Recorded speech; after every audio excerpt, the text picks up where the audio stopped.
Welcome back to the Brew Crew podcast, everyone. Yo. The Advent calendar, day 9. Day 9. We're here, day 9. Day 9. Sounds like a Spanish word. That's day right. 9. Day nada. Day nada, day 9. Day 9. Day nada. Yo. Today we got Avery Brewing Company's Tweak, not Twerk, Tweak. Stout with coffee added, aged in bourbon barrels. What's the alcohol volume on this beer? 14.7. 14.7. It's not even a beer, folks. It's more like a barley wine. It's like a wine. It's 14.7. This beer was bottled in September of 2018. Yeah. This beer lived through the pandemic and had no idea it did. So when you open it, never fear, because it was bottled before COVID, so you won't get COVID from it. That's true. That's You won't get COVID one from it. benefit, yeah. But with 14.7, you won't get COVID with anything because it'll kill the shit out of whatever's in there, man. That's a strong beer. It is strong. So let's bust this baby open. You got your choice between the Bear, the Luchador, and the Aztec calendar. I'm going to use Molnar. I got to go with Luchador. All right. Let's do this. I actually have an Oregon one, too. I think you could go right through the foil, so let's try that. Ready, 3, 2, 1. I accidentally got a little early on that. Primed and ready to pop. That's right. Ooh. Oh, and did you mention barrel aged in bourbon barrels? I didn't mention that. Barrel aged in bourbon barrels. We like bourbon barrel aged beers. Yeah. That's a lot of alliteration. We like barrel aged beers. Yeah. At the end of this beer, I won't be able to say that quickly. You'll be all right. Yeah, it'll be good. You'll make it. I will. We'll be fine. And the name of it is Tweak, actually. It is Tweak. I'm going to get a glass. You can have a... Yeah. Which glass is appropriate? The pint glass? Yep, pint. Because I don't like the foil. I don't want the foil to go like near my lips.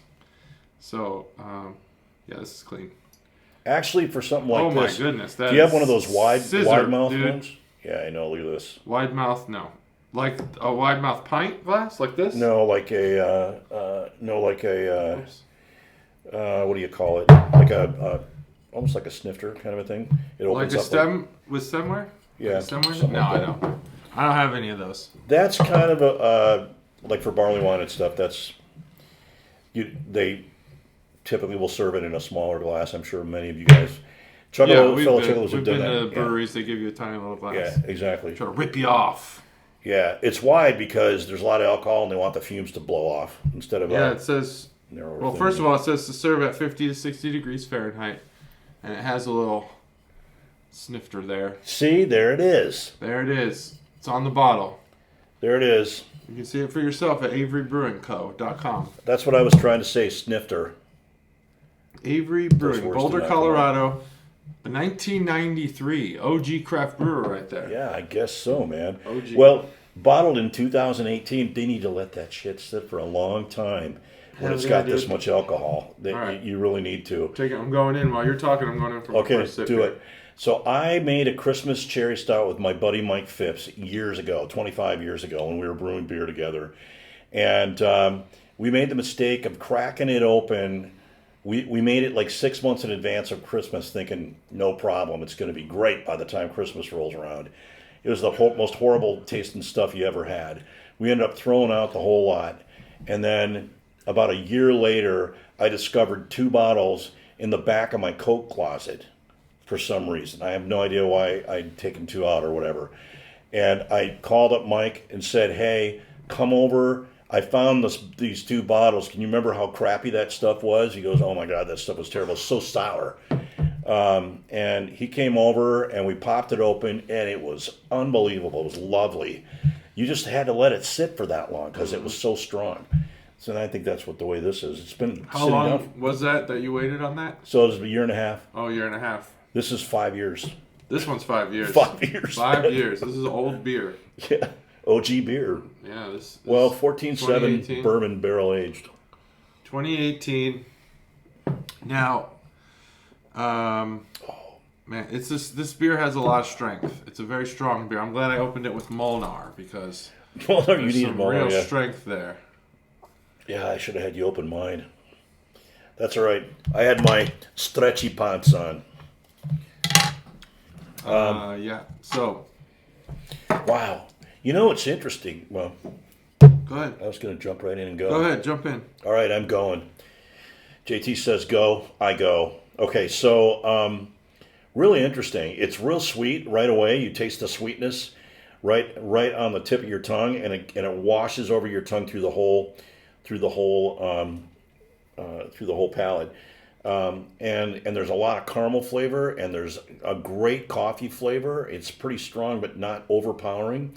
But really, considering 14.7, I was really expecting this would not probably be very well balanced. It actually is pretty well balanced. The sweetness and the coffee really balances out the alcohol. So it is strong, and you can taste that, but it's not like drinking gin or vodka. You know, it's not like a alcohol bite strong. And it's got a real rich, deep character to it.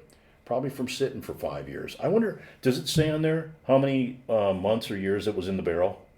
4 months. 4 months in the barrel. See, that's like a wine. They did it like a wine.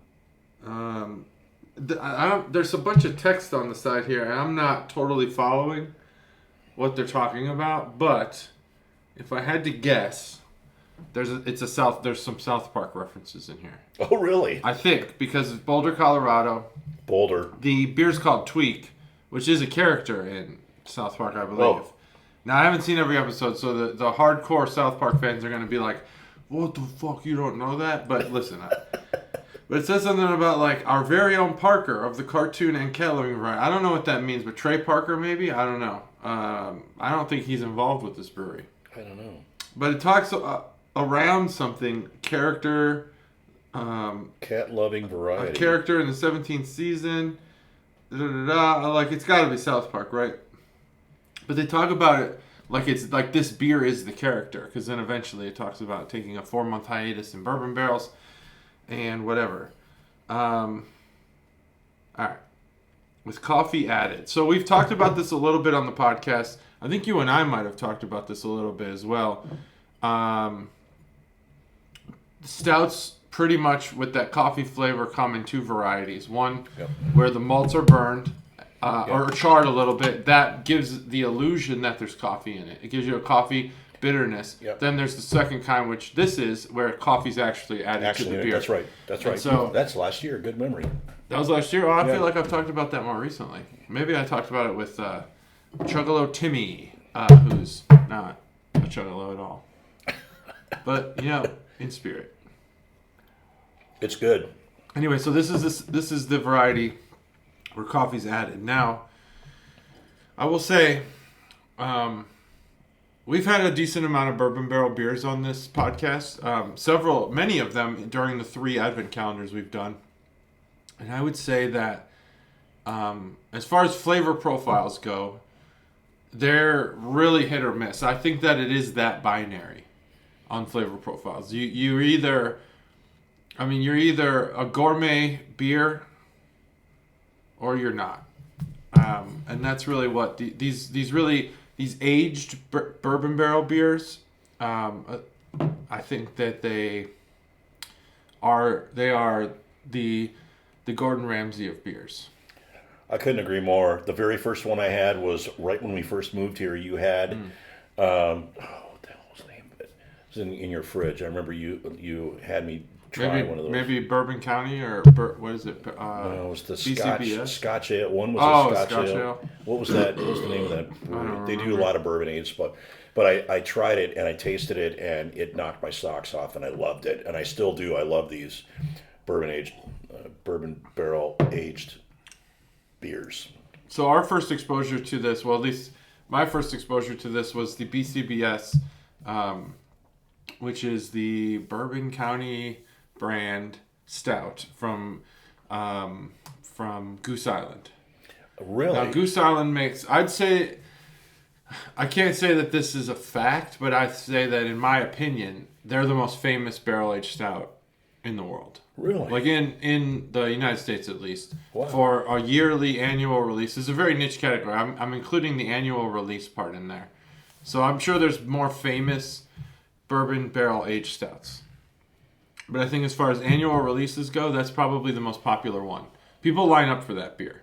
There's several variants. And now Warped Wing has one. And that's actually one of the things I think Warped Wing does best.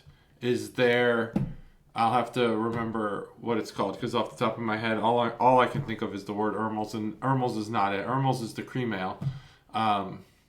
They have a really good Bourbon County. I'll actually look it up next time you speak.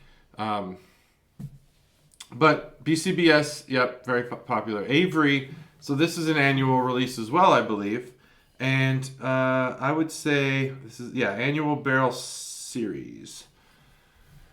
I think I've been kind of just dancing around it. I think this beer's flavor is in some way lacking. In some ways lacking.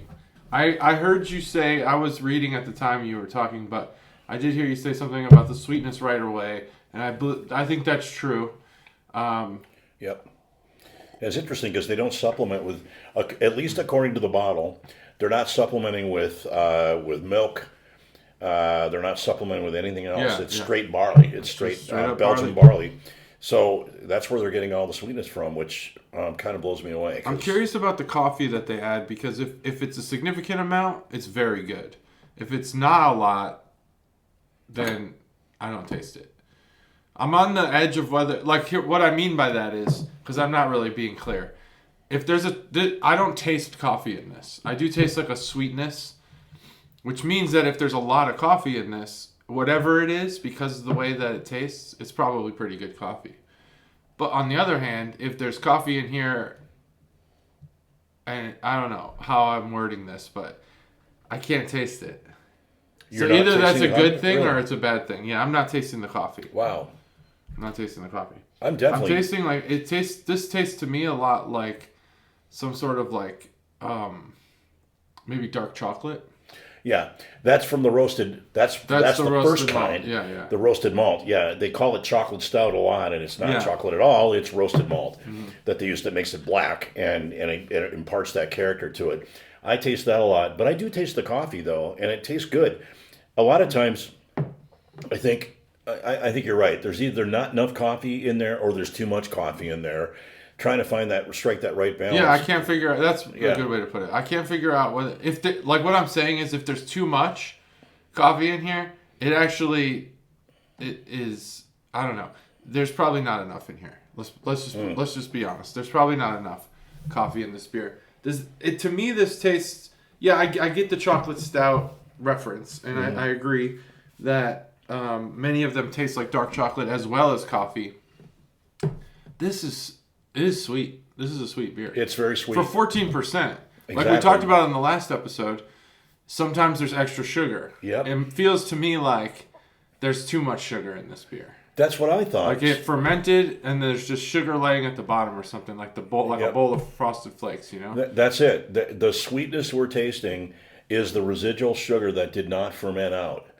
And damn, that's saying a lot given that there was 14.7% worth of other malted barley that actually fermented, obviously. Right. And then there was more because they didn't supplement it, according to this, right? So it's all got to be malt, which is crazy. They must use that frickin' ton of malt in there to brew it with because it's very sweet. It's very sweet. And I think that sweetness, I said it was well balanced before. I want to retract that a little bit. I think it's a little too sweet. We got to put the retraction banner up there. Retraction. Yeah. SFIL retraction. Correction. Yep. All right. That's fair. So, I mean, I do taste coffee. It's nice because it's not overpowering. And it's nice because I actually taste it.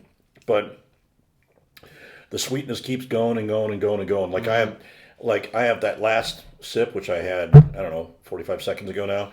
That last sip, the sweetness is still sitting on the back of my palate on the finish, and it's just a lot of sweetness. It's too much. It's just it is a lot of sweetness. It's almost too much. And I'm finding that this beer oddly sits on the roof of my mouth. Yeah. Weird, huh? That usually isn't the case. Yeah. Like it's got a bitterness to it, so that's there. But man, that sweetness is just, it's overpowering. It kind of is. It kind of is. And I will say, with that sweetness that you talked about on the first sip, which we've now kind of really hammered home. Yep.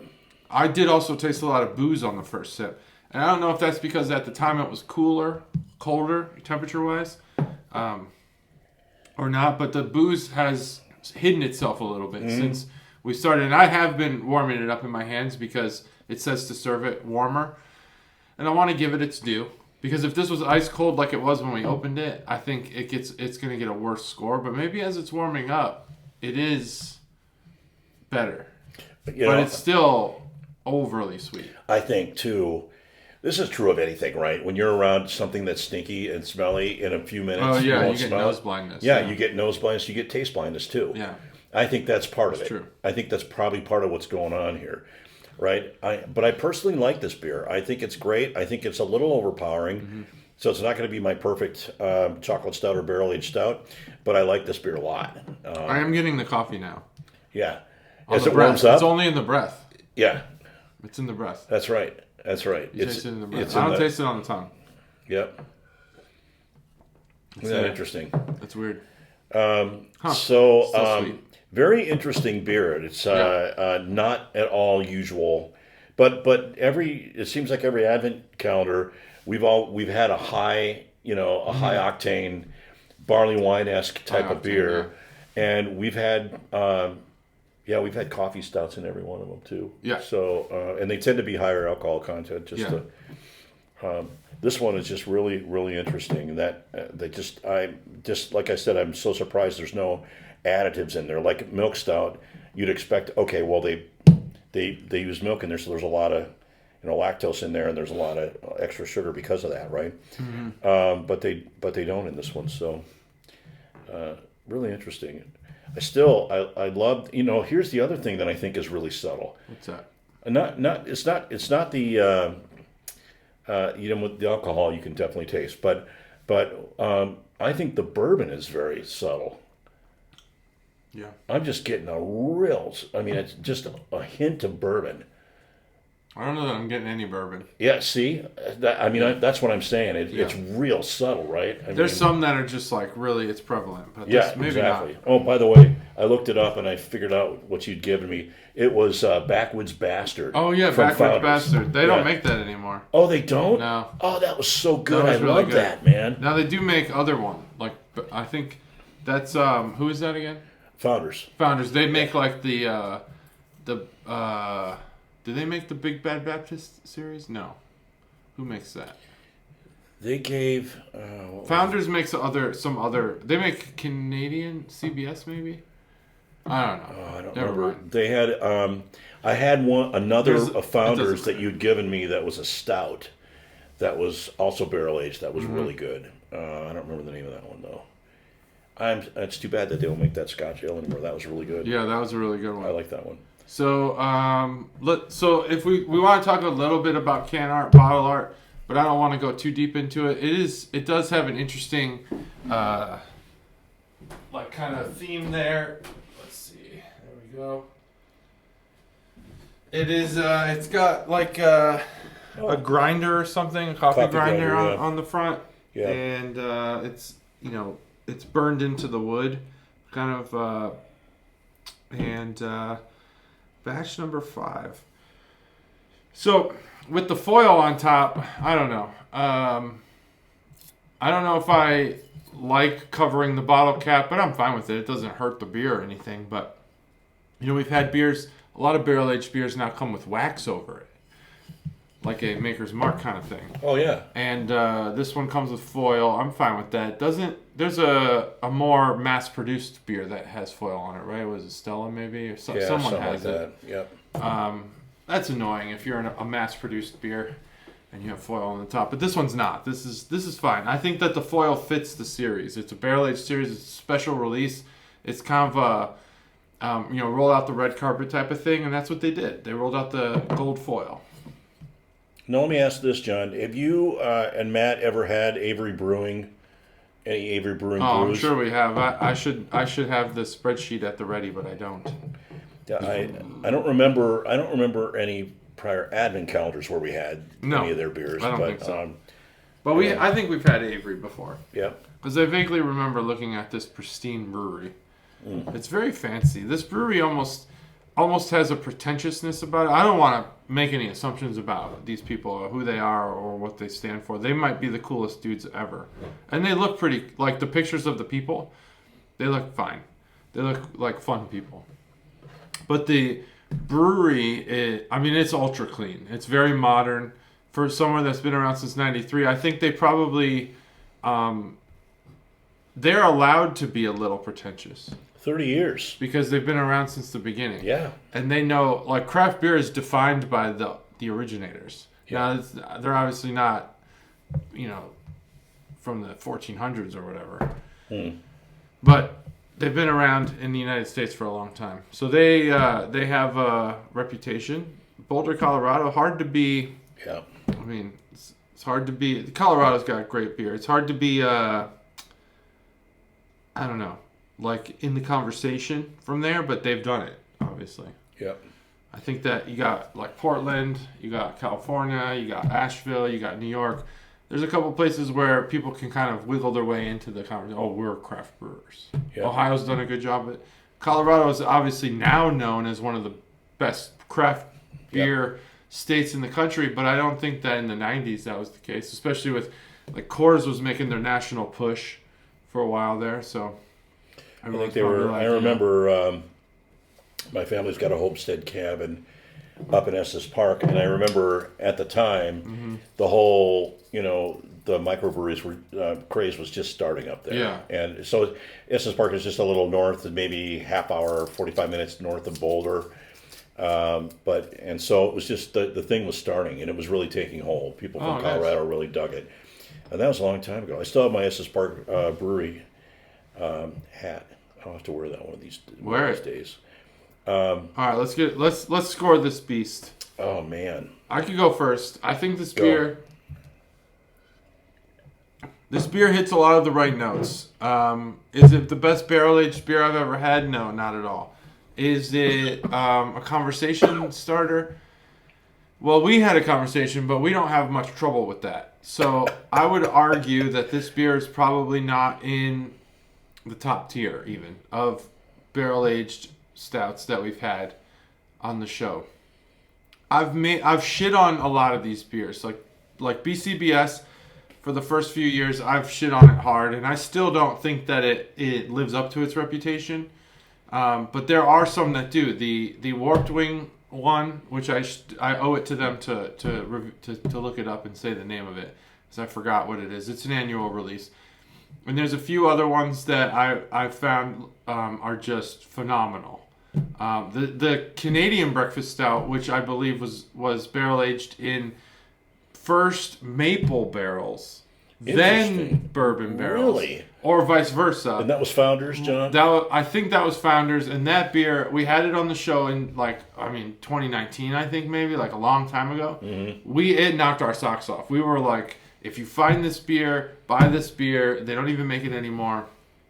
That was probably one of the best ones.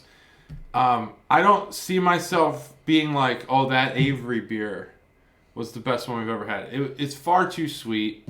I think you don't need a gimmick. No, not at all. But I think maybe if you amped the coffee up a little bit, maybe team up with a coffee company. There's tons in Colorado. I was just in Denver at the airport, and they got that donut place, Voodoo Donuts. Yep. You could even sell the sweetness of this beer as some sort of donut and do nothing else to it, but just like gimmick it up. But I personally don't think that these annual releases need a gimmick, because it's kind of your pride. This is where all of your pride comes from. This is like we're doing it. We're making an annual beer release. Having said all that, this beer is fine. It's very strong, and not because it shouldn't be. It should absolutely be, but I can taste how strong it is. It's coming out now. As it warms up, it definitely comes out. The coffee comes out in the breath, but not nearly enough for me. I want more coffee. I want more cowbell. This is just so sweet. I don't think I can get over how sweet it is. So I'm gonna give this beer, and for a barrel aged beer, I think this almost is an unfortunate score, but it's a good score. It's a 4.0 for me. Okay. Wow. I talked about it like shit. I thought you were gonna. But I think that it's. I'm almost regretting even giving it a 4.0, but I think it's a good beer. No, I'm with you. It's just too sweet, but it's still it's a good barrel aged beer. Absolutely, there's the craft no doubt. is there. the craft is totally there, and the balance is there, and that's a tough thing to do with a 14.7 barley wine. True. I'm going to give it a 4.25. I had my mind set right after I tasted it. It's 4.25, and Wow. the reason it's not higher is because of the sugar. I think the sugar, the sweetness is overpowering. I'm tasting in my gums and on the roof of my mouth. And the roof of your mouth's a weird thing. It is, but it's the sweetness. It's the sugar sticking all that's around. sticking there, and it's just cloying a little bit. So I think, I've had barley wines this high that are super dry because all the sugars have been sucked out of it and fermented out of it, right? And they go kind of the other way. But this is a little too much. I would score this beer higher if it didn't have so much residual sweetness, because as it's warmed up, I just noticed, like when you were talking before, it was warming up, and I tasted the bourbon, and it was in the breath though. I tasted it afterwards, and What kind of bourbon is on the palate. I don't know. I was wondering the same thing. I tasted the coffee and the bourbon. It was coming out more, and it was helping to balance it out a little bit. But that sweetness is killer. It's just a little too much. Still, after saying all that, I'd still give it a 4.25. I think it could be a great beer. It could be an even better beer. It could be a great beer. Yep.